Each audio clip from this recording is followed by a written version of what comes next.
Bu motosiklet Balıkesir'den geldi bize. Biraz daha bizden istenilen tasarım Brat Style tarzında bir motosikletti. Genelde Triumph kullanıcıları biraz daha motoru jilet gibi çıksın, saat gibi çıksın. Tabii gentleman ride. Evet. T100 aslında bu tip custom'lar için çok uygun bir motor.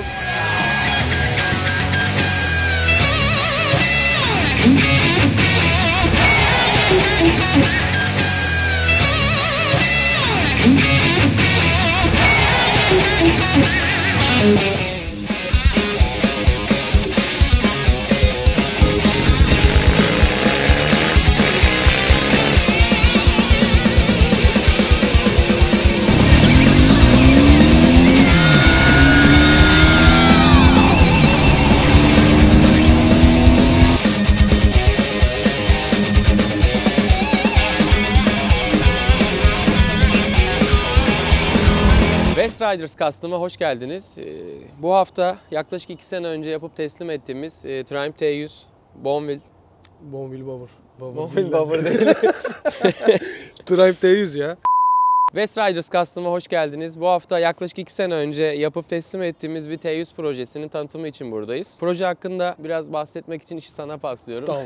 2 sene geçtiği için ben birazcık hatırlamıyorum. Benim de aklımda o Yani. kadar çok yok ama gene de şöyle hatırladığımız kadarıyla bu motosiklet Balıkesir'den geldi bize. Yani Balıkesir'den satın alınıp geldi. Ha, öyle miydi? Tabii İstanbul'dan, Tamam, İstanbul. sahibi Balıkesir'den satın aldı. Hatta o zamanlar pandemi olduğu için akrabası üzerinden satın alıp geldi. Daha önce custom işlemi uygulanmış. Biraz daha bizden istenilen tasarım Brat Style tarzında bir motosikletti. Aslında motosikletin çok fazla orijinalliğini çok bozmadan birkaç ufak değişiklikle biz bunu yaptık. Zaten T100'ler Brat için çok uygun. Genelde Triumph kullanıcıları biraz daha motoru jilet gibi çıksın, saat gibi çıksın. Tabii gentleman ride. Evet istiyorlar. Yani biz daha çok projelerde uçuk kaçık şeyler yapmayı seviyoruz. Ama genellikle Cafe Racer veya Triumph markası kullanıcıları daha sade isteklerle bize geliyor. Ona göre ilerledi aslında tasarım süreci de. T100 aslında bu tip custom'lar için çok uygun bir motor. Şasisiyle bile oynamadık. Kendi orijinal şasisini kullandık. Aslında üzerine yaptığımız şeyler yeni bir sele yaptık. Arka çamurluk, ön çamurluk. Farı küçülttük. Normalde kilometre saatin yanında bir takometre de vardı. Takometreyi iptal ettik. Sadece kilometre saati ve bu kilometre saati tutucusunu biz yaptık. Onun dışında burada bir zincir koruma kapağı yaptık. Normalde burada başka bir kapak var ama daha güzel olduğunu düşündüğümüz için böyle bir tasarıma gittik. Normalde bu kapak kromdu. Fırın boyaya gitti. Bir de egzozları yaptık. 2 sene sonra tabii geldiğinde sahibi 2 sene boyunca kullanırken hoşuna giden gitmeyen şeyleri kendi de oynamaya başlamış. Bu Moto Gadget aynaları takmış, hidrolik kapağını değiştirmiş, yeni egzozlar takmış. Onun dışında var mı senin gözüne Yani biraz çarpan daha bir şey? detaylı geçebiliriz şimdi birazdan üstünde Tabii. yaptığımız şeylerin. Motorun gelişi tasarım anlamında şu şekildeydi. Aslında nispeten bitik bir motosiklet geldi ve kullanıcı bize özellikle renkleri de gösterebilmek için bir Porsche örneğiyle geldi. Ondaki nardo gri ve sarı tonlarını motosiklete yansıtmak istediğini söyledi. Genel olarak kafasındaki tasarım da sade ve şık bir tasarımdı. Bu tasarıma göre ön arka çamurlukları alüminyum malzemeden ürettik. Çamurlukları tutan bağlantı aparatlarını da yine paslanmaz çelik malzemeden üretip brush efekt, fırçalanmış efekti verip ham malzeme olarak bıraktık. Aynı şekilde ön fardaki braketleri de bunlarla takım olması açısından yine paslanmaz çelikten üretip ham olarak bıraktık. Stok fardan daha küçük bir ön far tercih ettik. Bütün elektrik sistemini LED'e çevirdik. Tabii ki bu motorlarda LED'e çevirme esnasında uyumsuzluklar olabiliyor. Bunun için equalizer bağlamamız gerekti. Kullanıcının sürüş dinamiklerine göre isteği üzerine bir gidon imalatı gerçekleştirdik. Normalde bu motorlarda kilometre saatinin yanında bir de takometre bulunuyor. Çift gösterge oluyor. Bu çift göstergeyi teke düşürüp göstergenin içindeki uyarı lambalarını da kendi yaptığımız braketin üzerine yerleştirdik. Bu parçayı alüminyumdan ürettik. Gravür yöntemiyle gösterge ışıklarının altına da uyarı işaretlerini ekledik. Yan kapaklar boyanın ardından yine üzerine alüminyum malzemeden tamamen el işçiliğiyle kendimiz gravür yaparak bir Triumph logosu işledik. Aynı zamanda arkadaki zincir kapağını da iptal edip oraya da kendi tasarımımız olan bir alüminyum cover yaptık.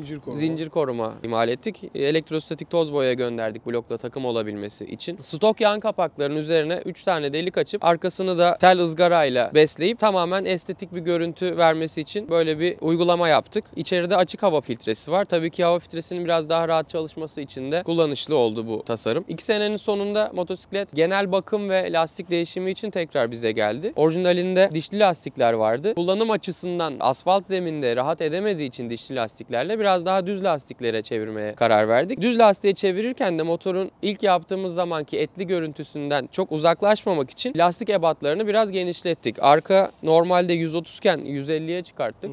Önde 100'den 110'a çıkartıldı. Böylece daha etli bir görünümü kazanmış oldu. Daha doğrusu o etli görünümünü kaybetmemiş oldu. Çift kişilik kullanıma uygun bir sele yapmayı tercih ettik motora. Yine müşterinin isteği üzerine. Tabii ki bu da estetik olarak koltuğu birazcık uzun kullanmamızı zorunlu kıldı. Boyada başta da bahsettiğimiz gibi Porsche'nin bir arabasının fotoğrafından esinlenerek gittik. Onun üzerindeki renkleri kullandık. Nardo gri, açık gri ve sarı renklerini. Bizi boyada zorlayan şey aslında şu oldu. Boyasını söktüğümüzde gerçekten inanılmaz bir macun işçiliğiyle karşılaştık. Artık macun değil çimento dökmüşler gibiydi. Bütün macunları söktüğümüzde depoda çektirme yaparken depoyu deldiklerini ve deponun delik olduğunu fark ettik aslında. Yani onun görüntüleri de videoları da bulabilirsek elimizde var. Tabii ki de biz doğrulttuk, kaynattık, her şeyini düzelttik.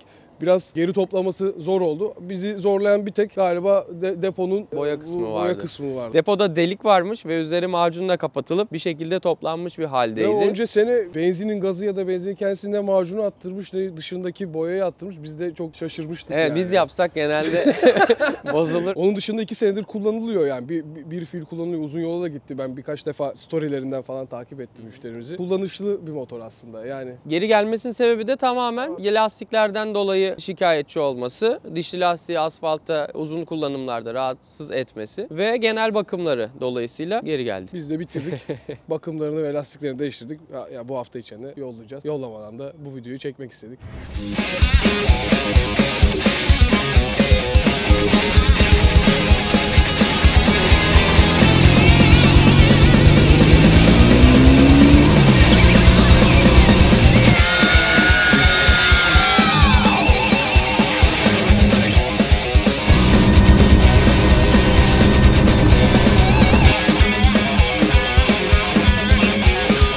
Videoların devamını izlemek istiyorsanız bizi beğenmeyi, takip etmeyi ve abone olmayı unutmayın. Teşekkür ederiz.